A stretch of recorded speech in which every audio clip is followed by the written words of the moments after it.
is Arts Alive. I'm Linda Philippi. My guest is Mike Santone. Mike is probably well known to many of you. He is, a man about town. He produces award-winning films with his company Meadow Lake Studios. He's worked tirelessly on this show, Arts Alive, for many years. He's been involved as a past president, I believe, of the Arts Alliance board, and he just is involved in so many things. Poem a Day Won't Kill You is one of them, and many other projects. So welcome. Hi, Linda. It's good to be back. And I think I probably didn't even mention that you've been on the Art Harvest studio tour for many years as well. That's true. Yeah, I do a little clay. I didn't bring any clay with me today, but Okay. That's a hobby. Sure. Okay, well, I see that you did bring your camera, I so... did brought a camera. This is a camera from MCM Studio. Okay. The MCM just got these little cameras. They're going to be checkout cameras for people to take. Really nice. This is a little smaller than the one that Elizabeth, my wife, and I use for our projects, but I'm going to get trained on it, and we'll start using that one. You know, it looks like a really nice camera, and I do remember the big... Oh, yeah. The big ones that you had to hold on your shoulder, and it felt like they weighed 60 pounds. Yeah, This the other night, Jerry we had 3 or 4 cameras, one from the great big ones that you remember. Right, yeah. And then they got smaller and smaller until down to this is about 1.5 pounds. Isn't that fabulous? And it takes a hard, HD. Well, who knew that we'd be shooting video with our phones, I mean, Yeah, really. that's true. Everybody can be a filmmaker Yeah, now. the world has certainly changed, but, so what are you working on? Well, we're working on One Poem a Day Won't Kill You. 2013 we did One Poem a Day Won't Kill You. Every day in the month of April, which is National Poetry Month, we put on a video of a person reading the poem. And actually I brought one that we'll show in a little bit. Okay, good, perfect. And so now what we do is we film and ask people to read their favorite poems through the summer and the fall. And then during the winter and the rain, it's a perfect time to edit. I put them together. Yeah. I put them together, and then we're ready in April to do it again in 2014. It's a wonderful project because it shows poetry being read out in the community or different places by different people. So it's not like, it's just old duffers in libraries or in stuff. It's all of us out and around. We've filmed people by Ben Franklin downtown here. We've filmed people in gardens and in kitchens and all over the place. And so it's really a fun project. And actually, if someone has a favorite poem, and it doesn't have to be a poem that they've written. It's not for just poets. Right. It's for people who love poetry, or we had one person who said, I don't do poetry. I don't have any favorite poems. But there was this time back when I was a kid and proceeded to recite almost the whole poem. So, everybody has memories of a poem that touched them. And so getting folks back tapped to those kinds of things, because poetry taps a different part of our being than prose. Oh, absolutely. And then music. Because poetry is kind of this blend between music and song, because most songs are poems. Exactly. And if you strip out just the sound music part, they're poems. I often think that when I hear Paul Simon's songs. Oh, yeah. He's very poetic. I mean, the images that he, that he sort of evokes and different things. Yeah. And so that's one of the projects. In fact, in order to give people a sense of what that is, I brought one, so hopefully they'll pull it up here any time now, and we'll see one. Okay. And then you can get a sense. Now this is one that we did here in the studio in front of the green screen. Okay. And it's the kind of thing that can happen in a studio. Now, there weren't very many. I don't think we did very many that in the studio, but we did some, Okay. just because they were kind of fun. Yeah. And hopefully they'll run that pretty soon. Okay, great. But anyway, okay, we'll wait for that. And another project that we're working on, that we worked on about 3 or 4 months ago, called Poetry Underground. Oh, okay. And it is actually a program from the McMinnville Public Library. Okay.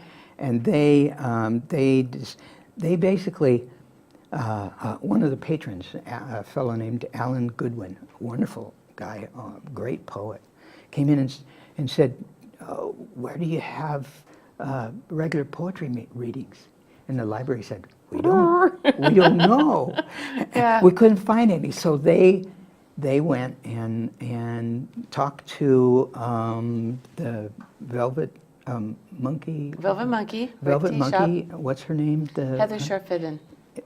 And they talked to Heather, and basically set up a open mic, come on down, poetry reading Perfect. called Poetry Underground. I love it. And that's a perfect place to do it with all Yeah, the because you're down the great- stairs. Yeah, and down you the, can- with the tea and everything. And Oh, yeah, it was just wonderful, and yeah. it was packed. Great. It was packed. And so Elizabeth and I filmed most of them. A couple people didn't want to be filmed. So Were they typically reading their own work, or were they just reading some poetry? were, some were, and some Okay. weren't. One lady read a poem by Mary Oliver. Everybody loves Mary Oliver, and she did it. She did a great job. Did she? And Mary, as a producer, I want to broadcast, I have to go and get permissions. So Right. I contact Mary Oliver's publisher, and she has a specific person. And they gave me permission in the past. They asked for money. Well, we couldn't give any money. Money. Okay. But this well, time, of course, yeah. She's an artist. Okay. yeah, this time they said, well, okay, you can broadcast it on MCM, but we won't let you post it on YouTube. 'Cause Right. the other thing we do with that project is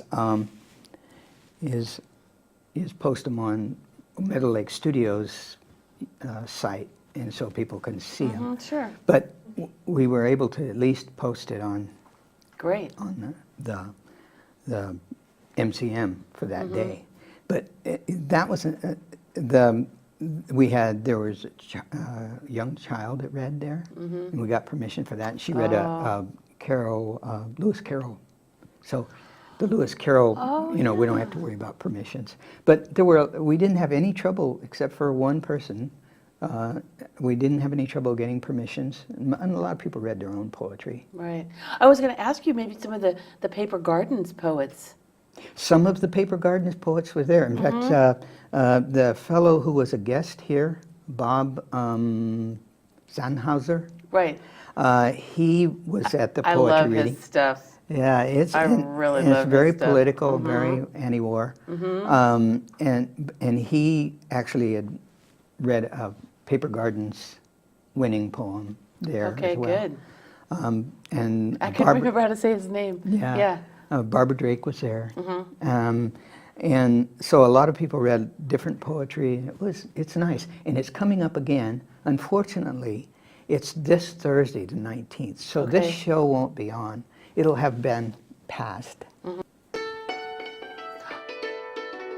April is National Poetry Month, and we're inviting you to celebrate with all of Yamhill County as we present One Poem a Day Won't Kill You. I'm Linda Philippi. The poem is The New Colossus by Emma Lazarus.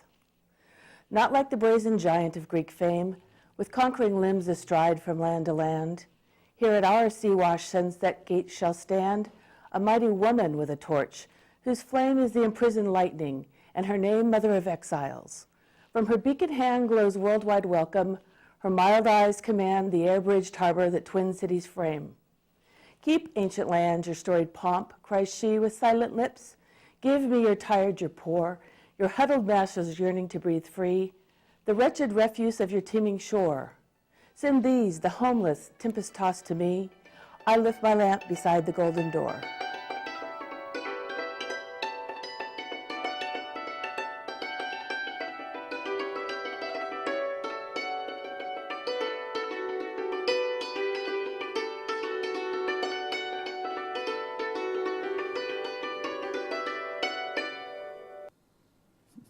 all me all the time.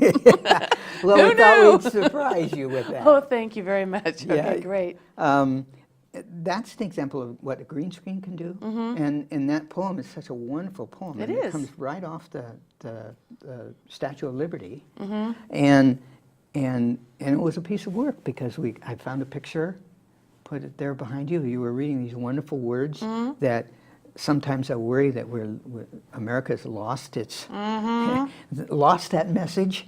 So it was really great for you to bring it back. Sure. And then we found some pictures of immigrants from that time coming in. And so hopefully visually, we don't do that too much with people reading because we want them to see out there, but sometimes we've done those kinds of background shots to help the words come through. A visual aid, yeah. And so it's really nice. And we That's thought great. you didn't know which one I we were didn't bringing. know. No, when you said, well, then you were saying, oh, we brought one in, and I thought, gosh, I remember I did one. Oh, I wonder who they're going to do. Oh, my heavens, here we are. Yeah. Well, that's what. So what else are you working on? Well, the one poem a day, the Poetry Underground we've done. We're doing some collaborative. Well, it's hard to explain, but we go out and we interview artists, and we interviewed 2 artists that do collaborative work.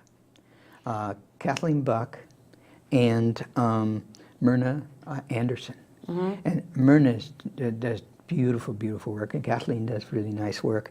And they had a period where they were combining. They would, and this is it's sort of like the way Liz and I work in terms of video. That is, one person will do a draft, and then they take and the next person does a draft, and they were doing that with their paintings. Isn't that And so we followed them back and forth Oh, how fun. from studio to studio, and then we're trying to put that together, and that's a project that's been going. We have another one that's been a long time going, and that is a cherry tree story. There used to be a director here named John Casey, and he was taking down a cherry tree, and it was a big, beautiful cherry tree, and they were gonna burn it. And I said, I know somebody that would want it. And Tom Alpheson, who's on the Art Harvest Studio Tour, and who's a wood carver and makes furniture and stuff. I got them together, and they, Tom and they took the cherry tree over to another Art Harvest Studio Tour artist, Terry Peasley. And Terry has a mill. Oh, nice. Okay. So we filmed the filming of the tree being milled down. We went out to Tom's place with the camera, and we filmed him stacking it up.